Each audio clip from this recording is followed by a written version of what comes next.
பொதுவாகவே இந்த மாதிரி தனித்து மறைந்திருந்து அவர்கள் இருவர் இருக்கிறார்கள், ஒரு ஆணும் பெண்ணும் போது இதை குற்றம் செய்பவர்களுக்கு ஒரு உறுதுணையா போயிடுது. அவன் எப்படி பார்க்க ஆரம்பிக்கிறாங்க, இவங்களே வீட்டுக்கு தெரியாம தான் இதை பண்றாங்க, அடுத்து இவங்க ஏதோ தப்பு பண்றாங்க, அப்ப அந்த தப்பு பண்ற இடத்துல நாம தப்பு பண்ணா இது மறைஞ்சிரும், யார்ட்டையும் அவங்களால சொல்ல மாட்டாங்க அப்படின்னு what I call is a vulnerable situation.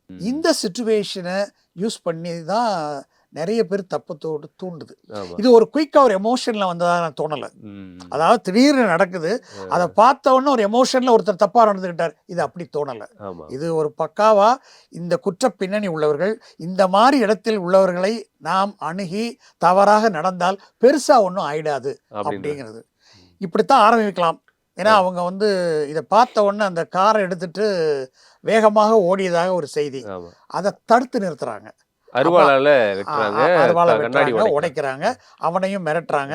அப்போ இந்த எண்ணத்தை, இந்த பெண்ணை எப்படியாவது ஒரு பாலியல் வன்புணர்வு செய்யணுங்கிற நோக்கத்தில் ரொம்ப தெளிவா இருக்காங்க.